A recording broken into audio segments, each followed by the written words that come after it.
आरोप प्रत्यारोप एक दूसरे पर मढ़े जा रहे हैं। दिल्ली के सीएम अरविंद केजरीवाल खुद एक तरफ कहते हैं कि इस पर सियासत नहीं होनी चाहिए, लेकिन जिम्मेदारी का जो ठीकरा है वो केंद्र पर फोड़ा जा रहा है। लेकिन सवाल ये कि इन हालातों के लिए जिम्मेदार कौन और आखिर दिल्ली वासियों को कब इससे राहत मिलेगी। रिपोर्ट आपको दिखाते हैं।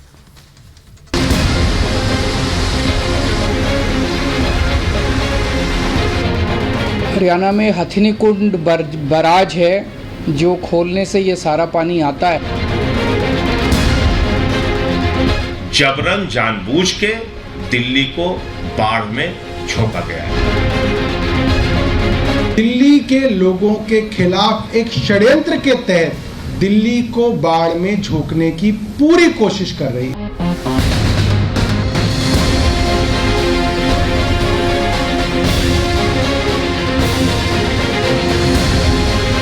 बाढ़ से बेहाल जनता की चिंता से ज्यादा नेताओं को सत्ता साधने वाली सियासत की फिक्र है। जब दिल्ली को डुबो डुबो कर मारने वालों पर सवाल उठ रहे हैं, तब दिल्ली के नीति नियंता एक बार फिर दूसरों पर अपनी जिम्मेदारी थोपने का बहाना ढूंढ रहे हैं। सीएम केजरीवाल से लेकर मंत्री, विधायक, नेता सब के सब आरोपों की दीवार खड़ी कर अपनी गलती या फिर ये कहिए बाढ़ के दाग से दामन बचाने में जुटे हैं। तो यमुना में जो इतना पानी आ रहा है वो आगे से आ रहा है, हिमाचल प्रदेश से होते हुए फिर हरियाणा से होते हुए दिल्ली पहुंच रहा है। हरियाणा में हथिनी कुंड बराज है जो खोलने से ये सारा पानी आता है। जितनी तेज़ी से पानी को दिल्ली भेजा जा रहा है, अगर उस गति को थोड़ा कम कर दें तो यमुना के स्तर को और ऊपर जाने से हम रोक सकते हैं। 6 दिन से दिल्ली में बारिश हो ही नहीं रही, तो दिल्ली के अंदर बाढ़ क्यों आ रही है? दिल्ली में यमुना का स्तर बढ़ क्यों रहा है?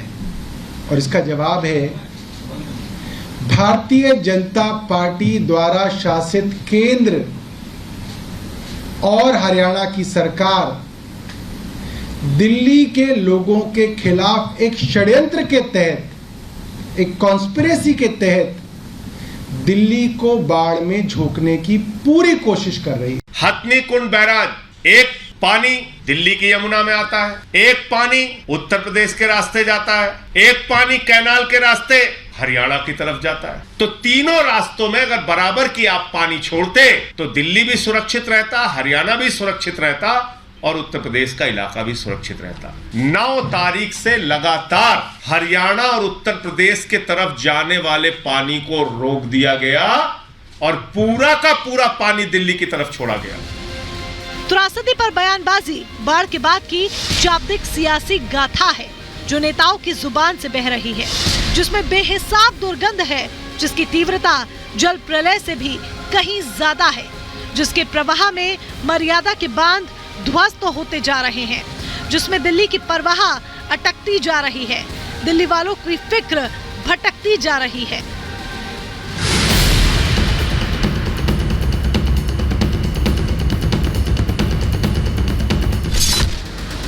जब देश की राजधानी जल तांडव से कांप रही है, तब दिल्ली में बाढ़ आई तो मुख्यमंत्री केजरीवाल ने इसके लिए हरियाणा को जिम्मेदार ठहरा दिया। आईटीओ बैराज का गेट नहीं खुला तो उसकी देखरेख का जिम्मा हरियाणा सरकार के कंधे पर डालकर पल्ला झाड़ लिया, और जब सेना की मदद नहीं मिली तो उनके मंत्रियों ने केंद्र के सर ठीकरा फोड़ दिया। यहाँ पे मजदूरों ने पूरी रात काम किया। वो जब तक एनडीआरएफ और आर्मी की सपोर्ट आई, सुबह पूरी रात कोशिश कर रहे थे मजदूर जो है वो सीमेंट बैग वहाँ पे उसके अंदर डाल के। तो उनके सबके बड़े शुक्रगुजार हैं दिल्ली के लोग। सर एक निवेदन है छोटा सा। सर रात को भी मैंने कई ऑफिसर से स्पेसिफिकली रिक्वेस्ट की कि एनडीआरएफ को बुलाइए, बट सर वो माने नहीं रात को। अब आइए एनडीआरएफ, थैंक यू है, बट सर रात को आ जाती तो बेहतर हो जाता। सर अश्विनी जी को मैंने कहा, ग्रुप पे लिखा, सीएस साहब भी थे उस पे, सर थोड़ी सी मदद हो जाती सर।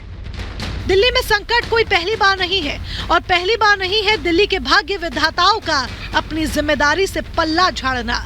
दिल्ली पर जब जब संकट आया तब दिल्ली के मुखिया ने अपनी नाकामी को छिपाने के लिए दूसरों को जिम्मेदार ठहराया। साल 2019 में जब दिल्ली में कोरोना मामले बढ़ने लगे, तब केजरीवाल ने इसके लिए विदेश से आने वाले विमानों को जिम्मेदार बताया।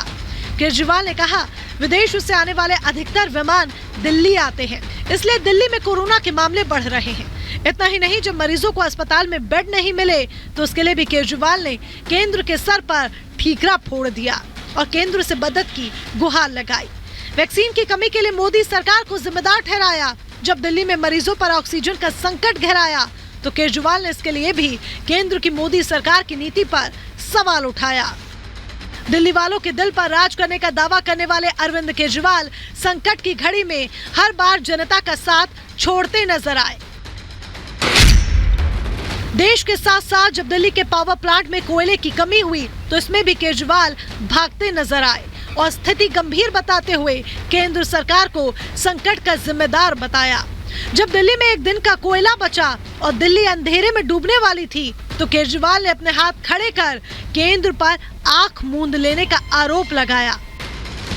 कहने को अरविंद केजरीवाल दिल्ली की सत्ता पर पिछले 9 साल से काबिज हैं, लेकिन उनसे दिल्ली संभल नहीं पा रही।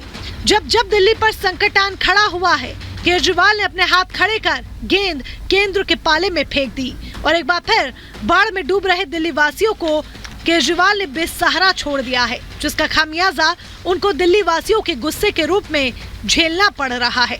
Bureau report, Republic Bharat. और इस बीच एक बड़ी खबर आपको बता दें, मुंबई से, जहां पर नवी मुंबई के पनवेल में डूब रहे लोगों का रेस्क्यू किया गया है। तस्वीर हम आपको दिखा रहे हैं। गाड़ेश्वर डैम में घूमने गए हुए थे 2 युवक, पानी के बहाव में बहने लगे।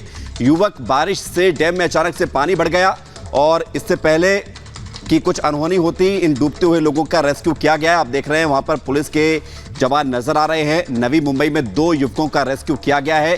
डैम में घूमने गए हुए थे, अचानक से पानी का फ्लो बढ़ गया और रस्सी फेंक कर फिर इनको डैम में फंसे हुए दोनों युवकों को बाहर निकाला गया है। तस्वीर आपको हम दिखा रहे हैं नवी मुंबई से। ये लापरवाही जो कि जान पर भारी पड़ गई, गनीमत ये रही कि समय रहते इनका रेस्क्यू कर लिया गया। तो ये तस्वीर हम आपको दिखा रहे हैं। डैम में आप देखेंगे कितना तेज पानी का फ्लो है और इस